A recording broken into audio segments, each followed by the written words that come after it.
On the centre line now, at 3/4 of a mile from touchdown. Heading 252 is good. 252, nicely settled on the glide path. Half a mile from touchdown, 252. Take over visually for landing.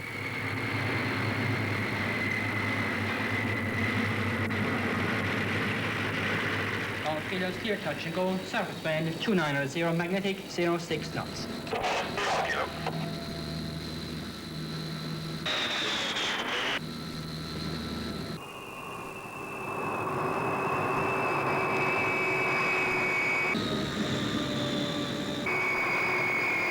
Practically everything that we take for granted in modern living, high-speed transportation on wings, or the older but equally sophisticated travel on wheels, depends on electricity for its safety and its controls.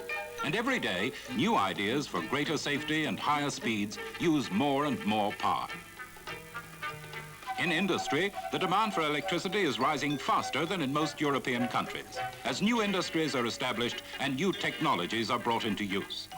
In the mid-70s, we'll be using twice as much electricity as we do today. It's the same with communications. Whether it's the latest in instant dialing over long distances with improved facilities and service, or the age-old printed word, now in glorious color, electricity is essential to provide the basic power. Where will all this power come from? Much of it from the new power stations. Stations like the one at Tarbert in County Kerry, or the station at Great Island in County Wexford, now being extended. Beside Ireland's first steam station, the veteran Pigeon House in Dublin, a £50 million project is underway, because the ESB has the responsibility to ensure that electric power is available when it is needed. Its present programme involves an investment of more than £18 million a year, an investment in Ireland's future prosperity.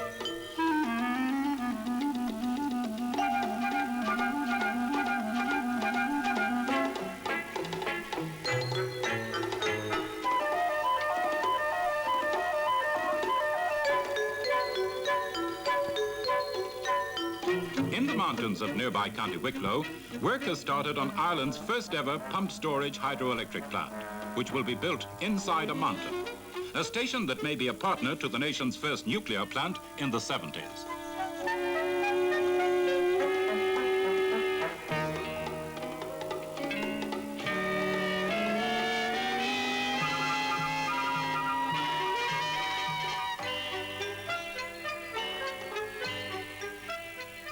More than power stations are needed. Space-age transformer stations with the most modern and sophisticated communications and control equipment.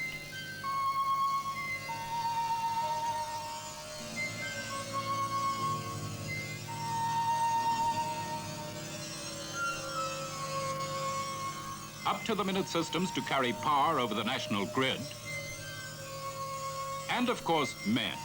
Men who build the new lines and strengthen the existing ones. Crews have now started training in live line work in order not to have to switch off supply to customers when improvements are being made in the networks. You get a new slant on things up there, and when you're handling 10,000 volts, you need all your wits about you. In built-up areas, there's an underground movement to bring you the extra power you need.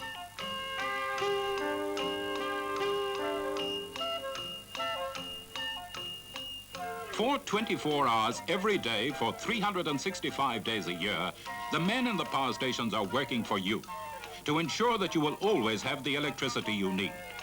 Electricity can't be stored like most other commodities. It must be there when you need it, and these men make certain that it is.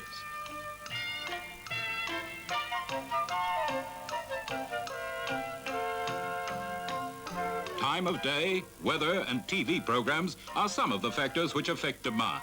And control engineers make certain that when you want it, you have it.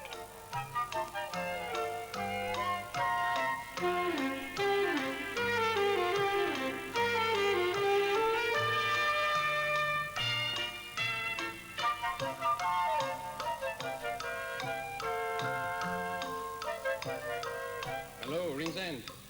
This is Load Dispatch Office. Pembroke has lost supply. Can you open cable number 61 and close cable number 52, please? All this is only part of the story.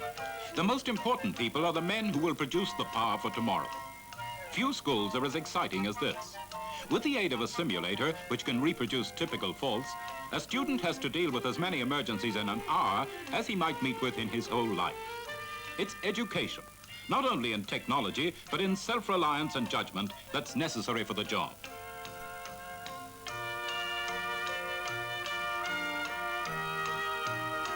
Some of the students who have graduated to better paid and more responsible jobs have won top awards in competition with men from all over the world. Scholarships go to graduate engineers who carry out research for tomorrow. Since 1927, when work was started to harness the waters of the Shannon at Ardnacrusha, 25 other stations have been built and designed by Irish engineers.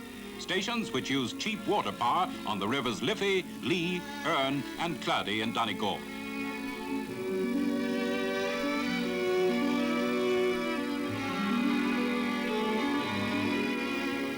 The shape of the cooling tower has become a familiar sight on the bogs, beside power stations that convert turf into electricity.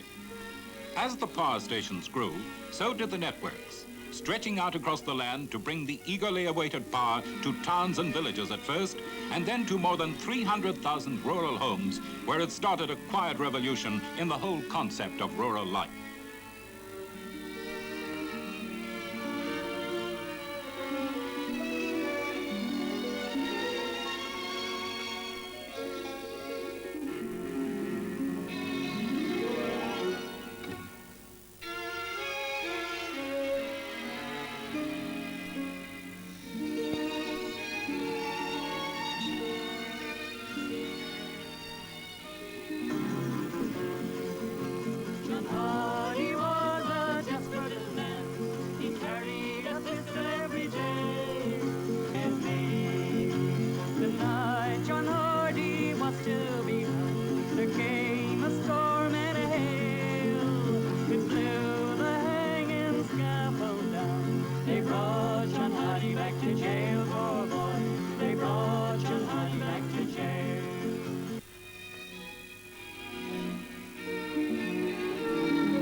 Nowadays, you never know what you're going to find in a drawer.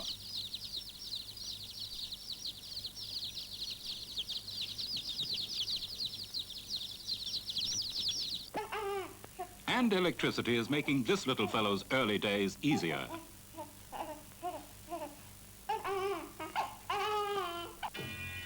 The task of the surgeon, indeed the whole aspect of medical treatment, has changed, as electricity brought new techniques and new assistance to skillful hands.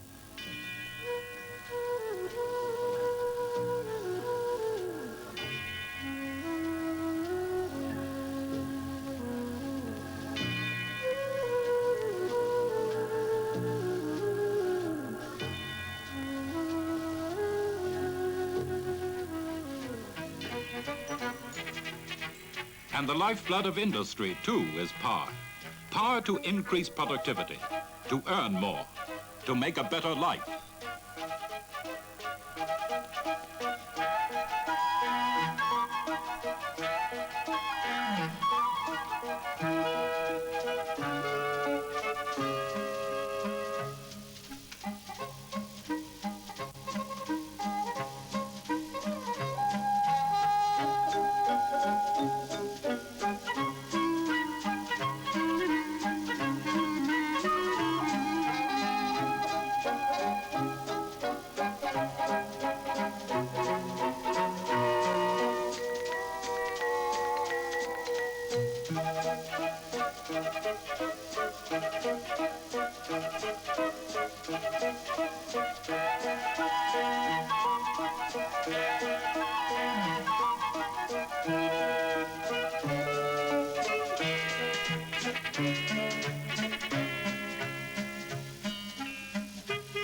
Today, we take electricity for granted.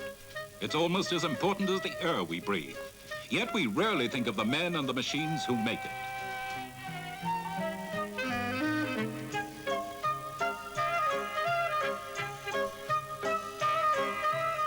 Tomorrow's men and women will need more electricity than ever, and the new power stations and the new networks will ensure that they have it.